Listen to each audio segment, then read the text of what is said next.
I am thrilled to be here with all of you this evening. Well, actually, it's early morning for me. I wish I could be in person to share this presentation and discuss its content. Zoom and the internet have been helpful in overcoming space and even time. As I said, it's only 6 a.m. here.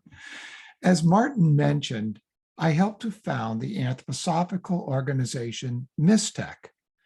It has devoted itself to do the difficult work that Rudolf Steiner had hoped would be done by technologists who are also spiritual scientists. Its goal is to help bring about, by the end of this epic, the interpenetration of the moral and the mechanical. Just as colors arise from the interpenetration of light and dark, so shall there be a similar result from the interpenetration of the moral and the mechanical that will be experienced by those beings who will be upon the human stage of the next planetary condition, namely Jupiter. Only humans can fulfill this task. MISTEC intends to play a role in how technology will affect and be part of human evolution. Now, one question always comes up: why worry about something so far off? It is part of our evolution to no longer just receive, but now to become responsible, even creative beings, so that we become the 10th hierarchy. With each of us is a longing to be a creative being. Are we on our way to becoming the 10th hierarchy? Might one conclude that we seem to be heading in the wrong direction?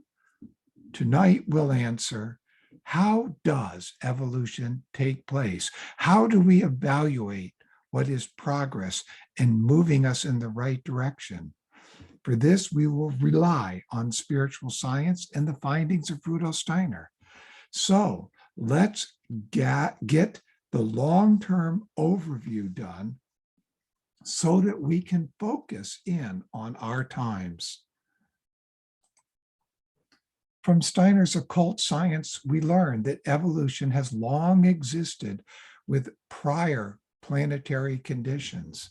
By planetary condition, I mean something akin to a solar system, but not all of these prior planetary conditions had a sun, nor did they have elements of the periodic chart. Very different conditions prevailed on each prior planetary condition when beings higher than us went through their human stage. Interestingly, astrophysics, with its branch called metallicity, postulates that there must have been 3 prior solar systems for the elements of the periodic chart to have evolved. We see here the past planetary conditions when humans were gifted their bodily members. On old Saturn, we were in a state similar to today's mineral kingdom, only there was no physical at that time. Today's physical has progressed from the warm state of old Saturn through old Sun and through old Moon, and continues in our times.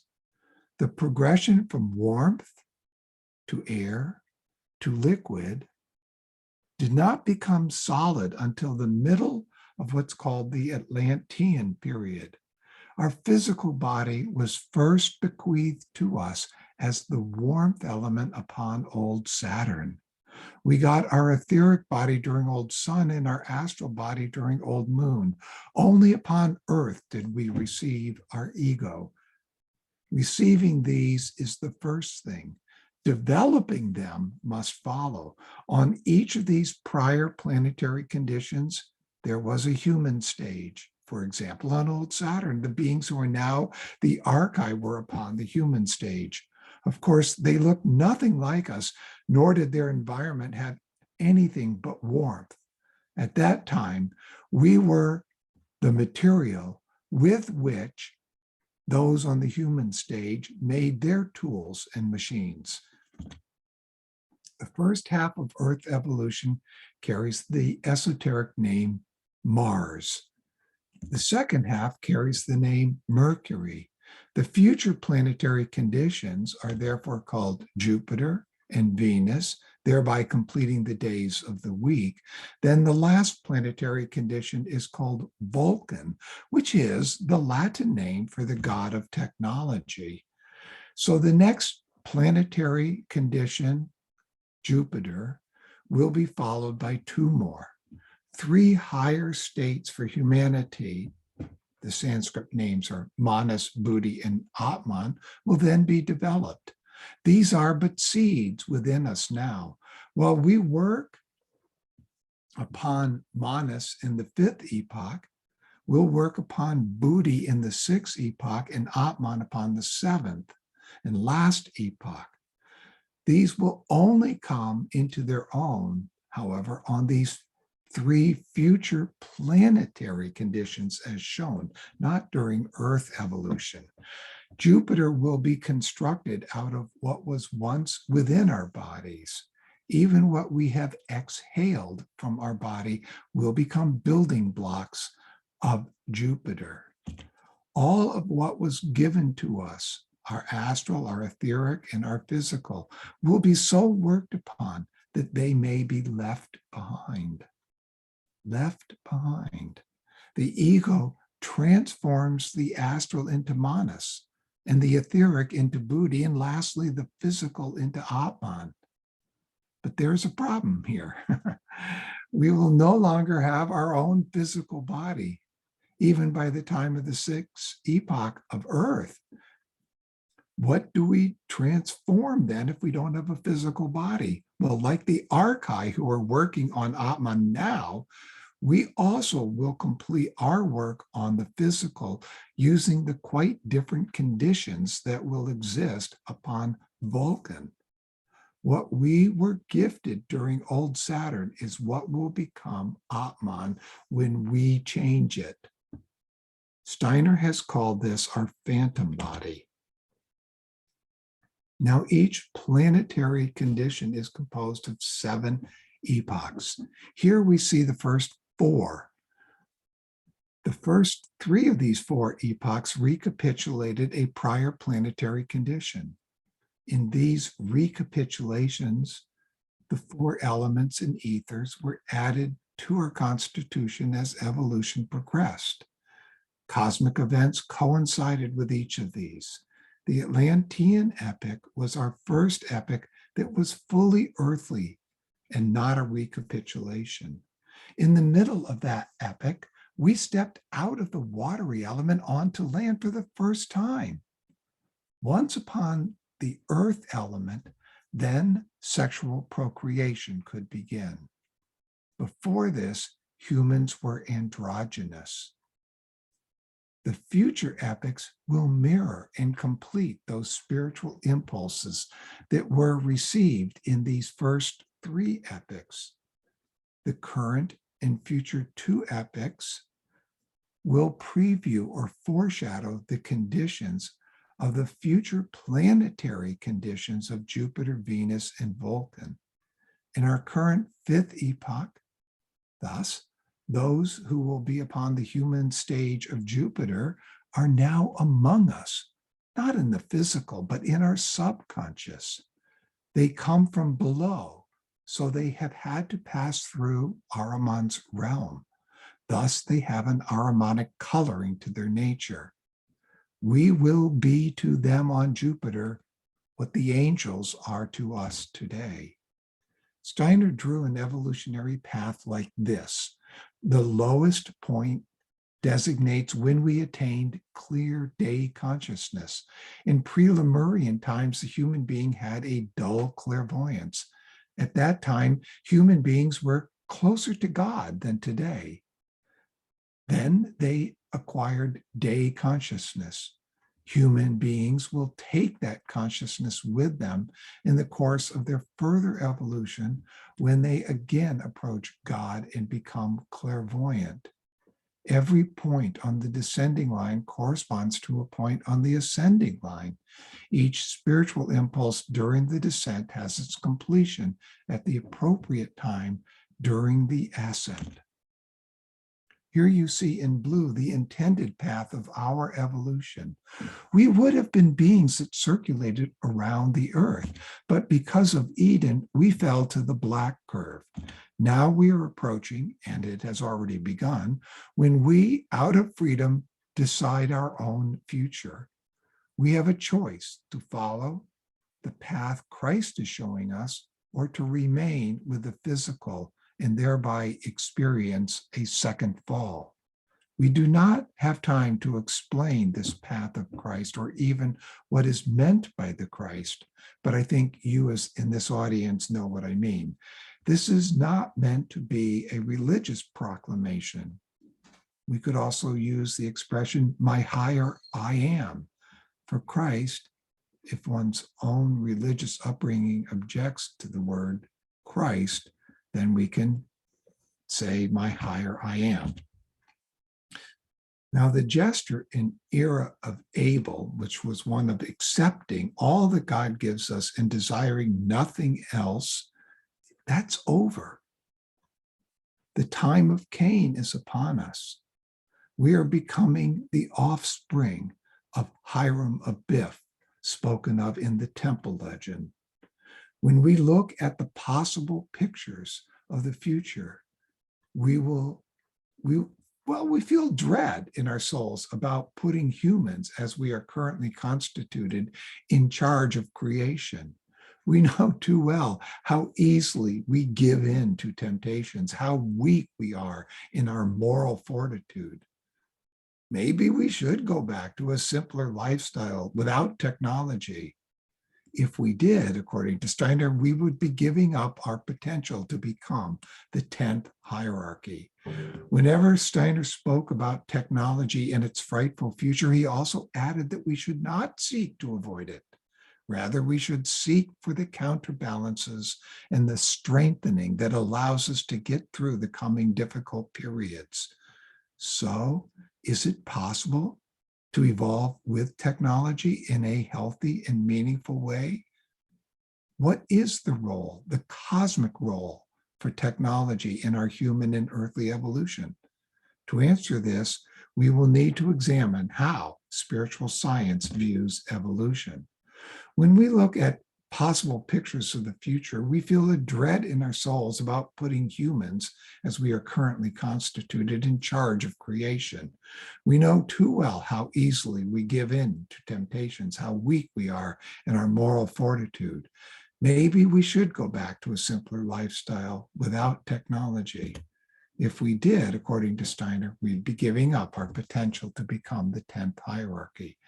Whenever Steiner spoke about technology and its frightful future, he also added that we should not avoid it. In the first solar system, there was only warmth. In the second, the warmth became fire with smoke or air and with light. Air and light are intimately related. In the third solar system, a new element, water, and a new ether, the chemical or tone or number ether, came into existence. In our solar system, the solid, the earth, was added along with a new ether, the life ether. We can ask, will this continue on to the next solar system of Jupiter? Yes. It'll continue until there are 7 ethers and 7 elements upon the last of this sequence, namely Vulcan. What's real is not matter, but the elements that are behind what our physical senses perceive. When creative beings create, beings are created. What we experience of the world is Maya. We see only surfaces. Luciferic elementals are found in the ethers and Ahrimanic elementals in the elements. I might add that the more one moves to the right on this chart, the more one can experience the Luciferic above or the Ahrimanic below. This is because the Godhead did not ask any being to be a God of hindrance until Old Moon was beginning. Although the invention of the combustion engine is credited to Thomas Savery in 1698, Robert Boyle had 33 years earlier demonstrated that an animal would die in a sealed chamber when his air pump sucked all the air out. Note that at this time, people did not know about oxygen and gases. Air was still thought to be something spiritual without matter. In all other lectures, Steiner spoke of how, when yoga was created, the air wasn't sold. But by the 18th century, the air had become merely air. Steiner describes the steam engine as Ahriman's triumph over Jehovah. The destiny of the physical realm was, at that moment, given over to Ahriman. Before this invention, the creative Elohim, known as Yahweh or Jehovah, had reigned over the elements of fire, air, and water. Genesis tells us, and he breathed into his nostrils, and Adam became a living soul. Now I'll continue with what Steiner had to say. And as I read this, I want you to listen for the word we in it, we as creative beings. So Steiner's quote, we drive Jehovah away when we create space where the air is rarefied, such as by the action of a piston. When we build a steam or combustion engine, we provide the opportunity for Ahriman to establish himself as a demonic being, even in the physical. This is because we have put wrong concepts in place of the real concepts. And this Steiner calls the triumph of Ahriman, the lord of these lies. With the invention of the steam engine, rulership of the physical realm was given over to Ahriman. Steiner describes the steam engine, as this triumph of Ahriman. Before this invention, the creative Elohim had reigned over these elements. So here's another quote from Steiner. I will confess that I would never have understood the part about the Elohim breathing the living being of man into his mouth and nose if I had not known beforehand that the breath of earthly human beings also contains the first germinal beginnings for the beings who will become human on Jupiter. But Jupiter human beings can only arise from the kind of breath that owes its existence to the deeds that obey you shall, and which are therefore moral actions. Here Steiner distinguished between a free deed, meaning you shall, and an unfree deed, meaning you must. As sons of God, we were destined to become creative beings. Since the 15th century, we've become creators. Like the exousiae, we create in our likeness. What are we most conscious of? Our dead thinking, thus artificial intelligence. With our use of vacuums and electricity, we populate modern devices with demonic elementals who have an Ahrimanic character. Just as we have transformers of the lifeless, so shall we be the transformers of the living. We must start this transformation sequence with the elementals. There is a danger today that they will align with Lucifer or Ahriman if humans do not do this transformation for them, and fairly soon. Another danger today is that we will overwhelm ourselves with these demonic elementals of our own creation. So how do we transform these elementals? A Norwegian anthroposophist, Ahre Thorason, has been on tour here in the US speaking about this, both out of anthroposophy and through his own experiences. We as creative beings must bring the Christ or Christ consciousness into the midst of elementals. Only Christ in us can transform. Without the Christ, we merely translocate a disease or an elemental. This statue shows us the before and after of this deed that we can do. This calls for an inner morality, an inner soul where Christ can reside to do this. Then when one makes this gesture, I'll do it with this hand, or this gesture,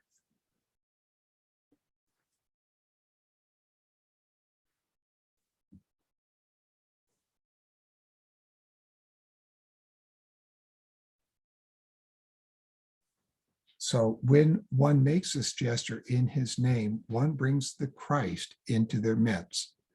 The elementals desire this.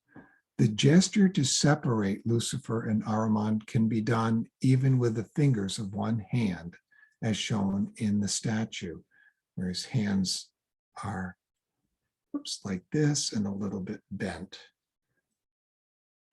You do it 3 times to the elemental. Each time you say something like, with Christ's love, or Christ in you, and then feel the cosmos responding with, and may he fill thy spirit.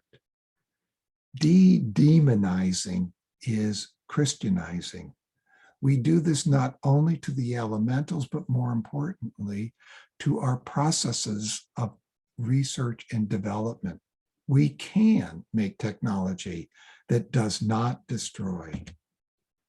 Here, Steiner called for the lab bench to become the altar. This is the goal of NISTech. We cannot do this Christianization process on people. They must be left free unless they seek it for a true healing. So many people now expect transhumanism to dominate our existence. Will humans become augmented? Will humans exist only in virtual reality? Is this where we are to be creative? It is claimed that such engineered people will be so different from us, so much more intelligent, that we would classify them as a new superior species, namely the post-human. In 2020, Nick Bostrom wrote Letter from Utopia, where he claimed post-humanity would usher in a techno-utopian paradise marked by wonders, health, and happiness beyond our wildest imaginations. How should we as anthroposophists face this challenge? Steiner, I believe, could foresee the transhumanist movement and offered this. Everybody is obliged to undergo the battle. In its effects, it is experienced by everybody. There would be no greater fallacy than to say we must rebel against what technical science has brought to us in modern life. We must protect ourselves from Ahriman. We must withdraw from this modern life. In a certain respect, such an attitude would be an indication of spiritual cowardice. The real remedy lies not in allowing the forces of the soul to weaken and to withdraw from modern life, but in so strengthening these forces that its pandemonium can be endured. World karma demands a courageous attitude to modern life, and that is why genuine spiritual science calls at the very outset for effort, really strenuous effort on the part of the human soul. Now, this is the background to why we need to develop counterbalances for our technological age. This will not be forever. Even the physical world is temporary, and our time living on it as physical beings is also temporary. We need to find the way to endure with enthusiasm. For me, knowing the role of Christ in evolution fills me with enthusiasm. It is similar to the pep talk a coach gives you before your big event. Now, let's venture into the theme of this presentation, counterbalances for living in this technological age. We've heard of its challenges. Now let's look for counterbalances. First and foremost, we've learned that we can bring the Christ into everything, every device, every machine, every nature elemental. But as I said, don't do this to people without their consent.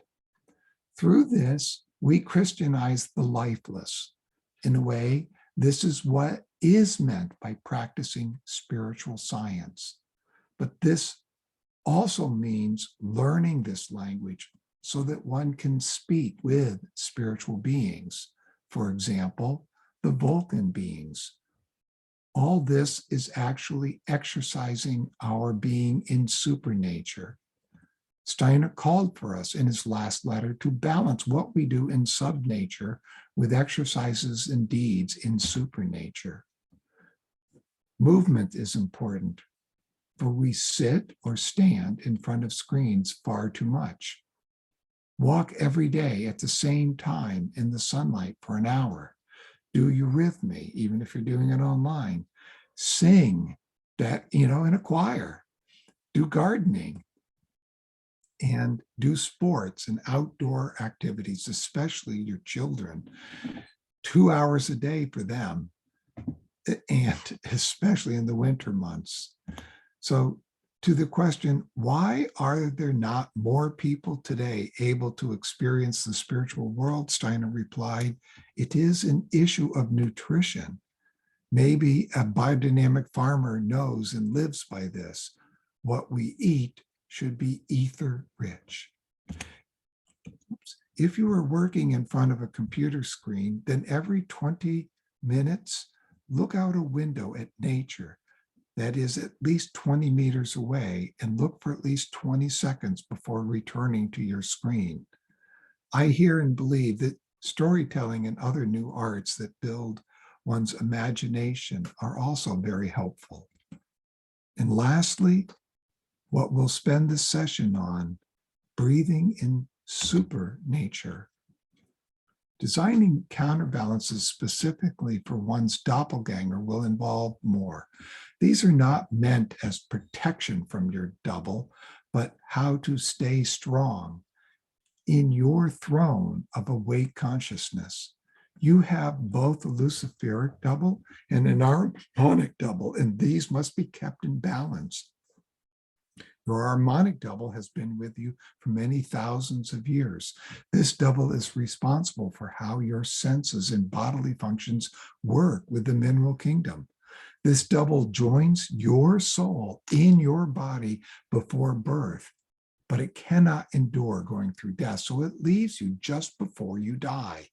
In our times, we become more and more aware of this being who whispers to us the materialistic and intelligent thoughts that factor into our decisions and actions. In the near future, Steiner remarked that we will experience a kind of companion, a sort of second being by our side. Could this be Steiner's vision of a brain-computer interface chip? Well, we can say that this harmonic double is now preparing to gradually take over our physical body. It is of iron necessity that it will eventually do so. By 5700, there will be no more birthing, so they must prepare a physical body now. That's the preparation, not that it would be done tomorrow, but they have to begin this, and that would be a body that will neither be born nor die. And they will share that with us. But tonight, we will not have enough time for this topic. I've talked about it in other webinars. Now let's delve into what Steiner meant by refined breathing. He called it the new yoga will. Let's ponder for a moment.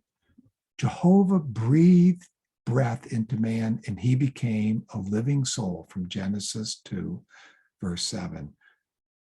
We immediately think air was breathed into him, but at this time we had no physical body. Let's listen to Steiner's words from his esoteric lesson, the 5th of June, 1906. But spirit lives in the air around us. When man inhales, he breathes spirit in. And when he exhales, he puts some of the spirit that lives in him into the exhaled air. The spirit develops in him evermore and also outside in the world through the rhythmicized, spirit-filled breath. The spiritual man's growth is promoted through breathing in and out. The most important thing is the spirit that a man puts into his exhaled breath. The spirit is built up by thoughts. A man builds up and streams out his spirit through every thought that he gives along with exhalation. Man didn't always have an organ to inhale air. Beings breathed fire instead of air on Old Moon.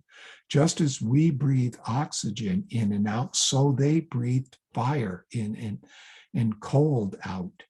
Future men will no longer breathe air.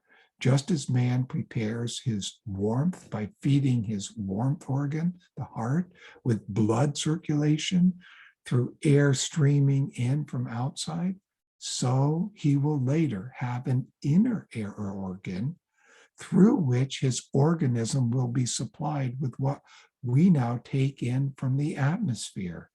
A man prepares his own warmth.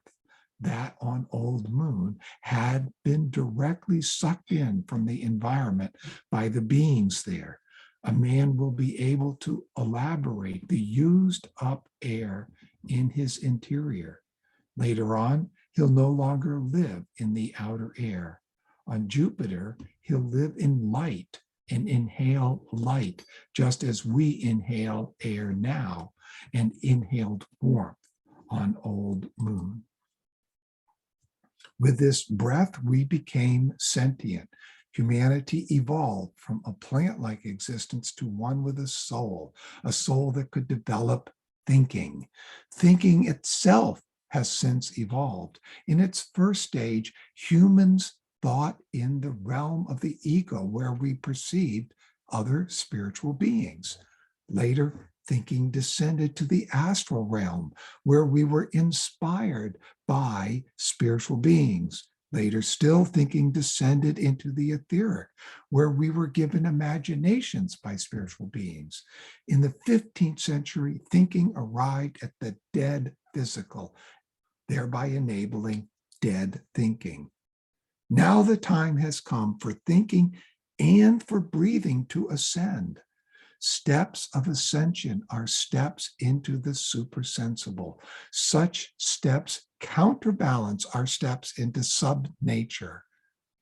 In the lecture, Man's Fall and Redemption, Steiner remarked, when an adult thinks, his force of thinking is contained only in the continuation of the breathing process and of the process which spreads warmth through his body.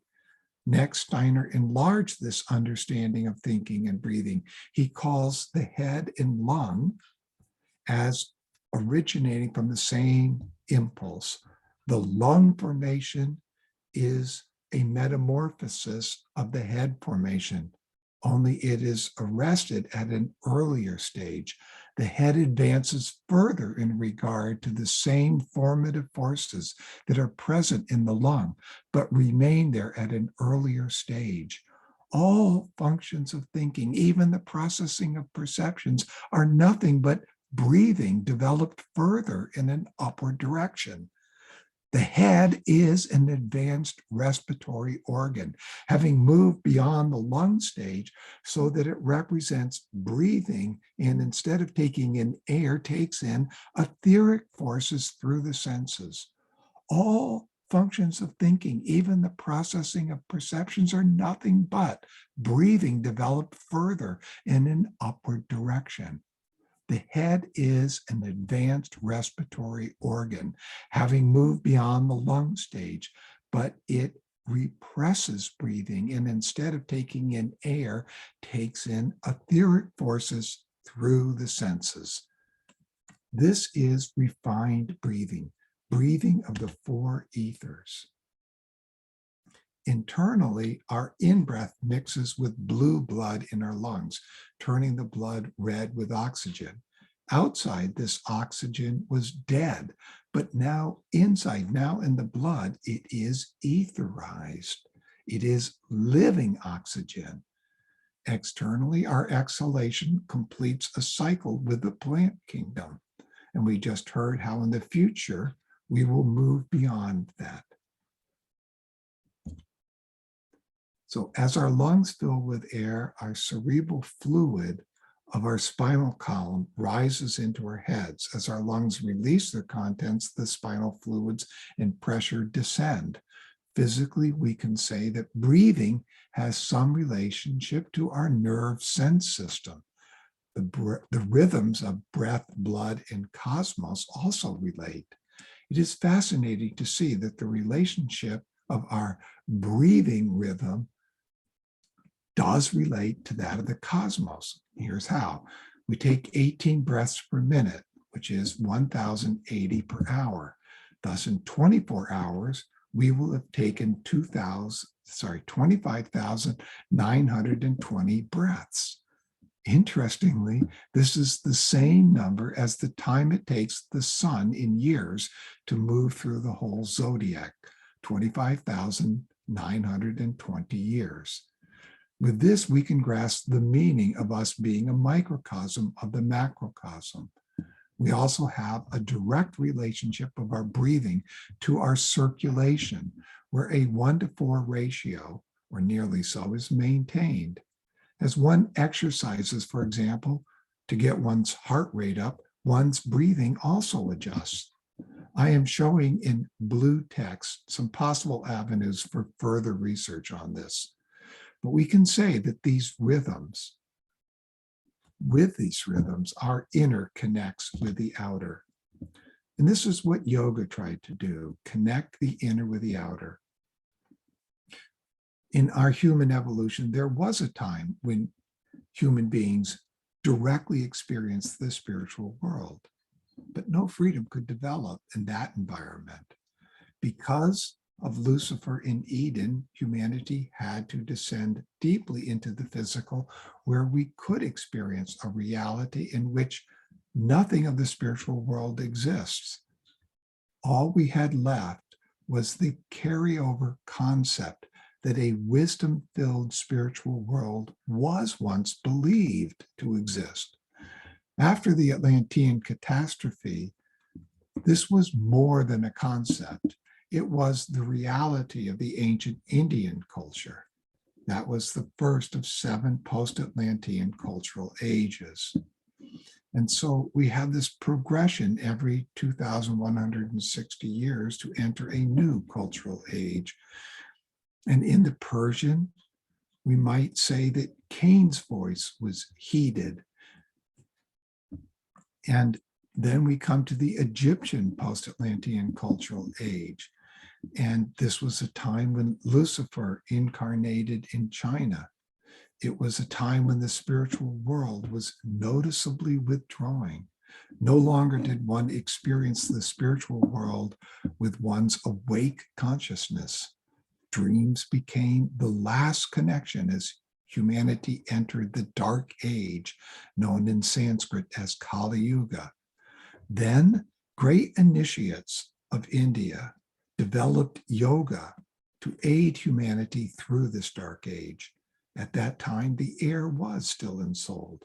One could feel that with an in-breath, spiritual substance, spiritual being of the macrocosm was entering one's own being, the microcosm. Many of you have taken yoga classes. Some of you are yoga instructors. You will know benefits from yoga that persist even into our times.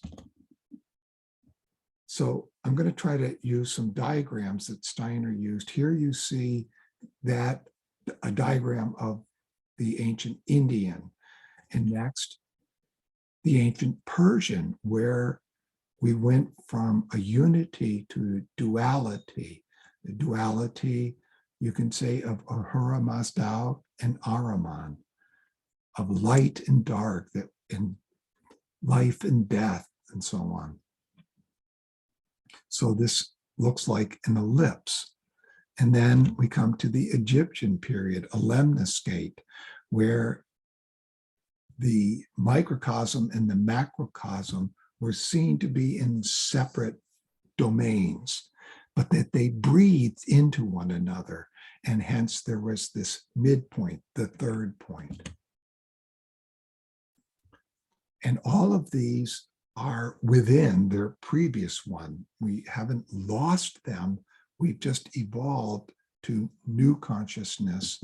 So in the Greek Roman, the physical body and heavenly were in balance at the start, but then during it, their separation as we go into the Roman period definitely occurred. And then we get things like Roman laws. Materialism sets in. Kali Yuga reaches its darkest times, but with the ending of Kali Yuga in 1879, the potential to work again with the etheric body presents itself as the etheric loosens from the physical. It has become possible in our time to reconnect what was split, to make a new lemniscate for the ascent. Steiner drew a diagram somewhat like this one, where he pointed out how in the times before the mystery of Golgotha, the counterbalance of Lucifer's influence was found in the ensouled air, in willed breathing of that air to balance the thinking of Lucifer. With the mystery of Golgotha, this began to change. The air became merely air. Ahriman replaced Lucifer as the dominant force met in what one accepted as reality. Now, to balance Ahriman in our willing, we need to develop a new yoga based on where we can once again find ensoulment. Today, that is in breathing the light. By light, Steiner means what we receive through the five senses. Each of these he calls light or light ether. Sometimes anthroposophists confuse tone ether with hearing. The tone ether is also known as the chemical or even as the number ether. But what is breathed in through the senses of seeing, hearing, smelling, tasting, and touching, Steiner calls the light ether. There are more levels of depths to this aspect of spiritual science. For we breathe in all of these four ethers, but we can't, you'll have to go to the Mystech course for more depth. I'm almost out of time, as you can see. So sympathy as a fourth corresponds to inhalation. Antipathy as a fourth corresponds to exhalation. The astral body controls our inhalations, while our etheric body controls our exhalations. A clairvoyant can see in one's exhalation the morality present within that person. What we exhale is the result of our inner work. What is exhaled is full of vapor, carrying the etheric. A watery element is placed there by one's etheric body. In the future, all will be able to see another's morality in their breath. The astral body, as we said, directs inhalation, and the etheric body directs exhalation. When we inhale in refined breathing, we inhale the four ethers: warmth, light, chemical, and life. What do we exhale? Well, this we have to go to the first class lessons, 6, 10, and 17, where we learn that our thoughts as exhalations are inhaled by the third hierarchy of angels, archangels, and archai. Then they exhale our dead thoughts as living thoughts to the second hierarchy, who in turn then, after inhaling this, exhale the rays from the sun and the stars to us, rays that are full of the light of cosmic thought that is permeated with love. So we inhale the four ethers and we exhale our dead thoughts. For just consider what it means that reality itself in which mankind lives has been transformed so that the air we breathe is something different from what it was 4 or 5 millennia ago. Not only the consciousness of mankind has changed, but so has the air itself. There was soul in the atmosphere of the earth. The air was the soul.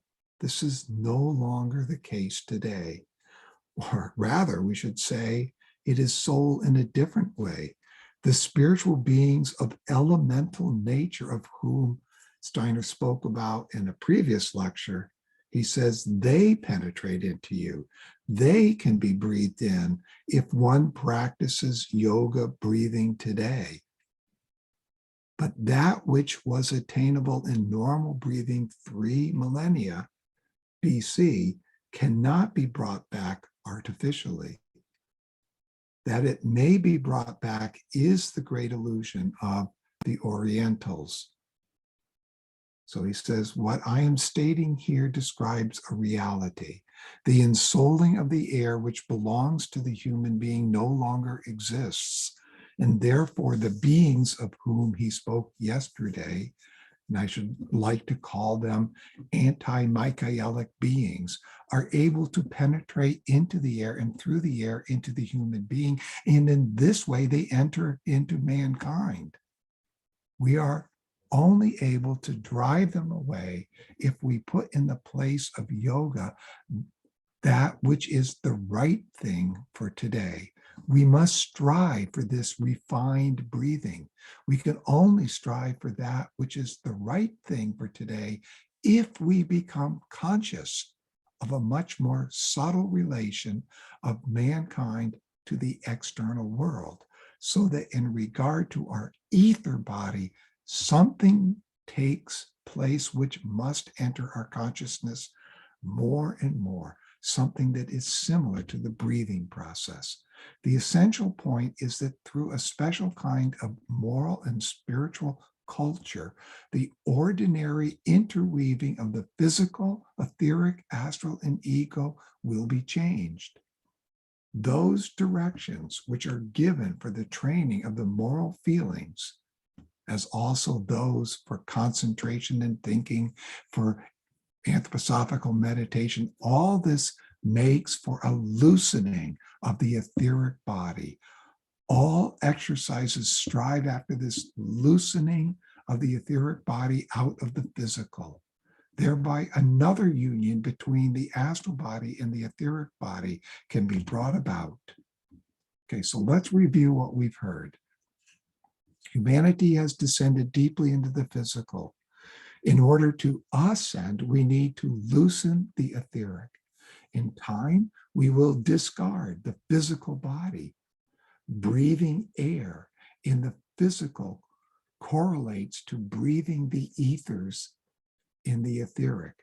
As yoga of the air developed when man deeply entered the physical, so must a yoga of the ethers develop as man consciously enters the etheric. Our exhalations contain our moral character, and this will be the substance used to build the bodies of those on the future human stage of Jupiter.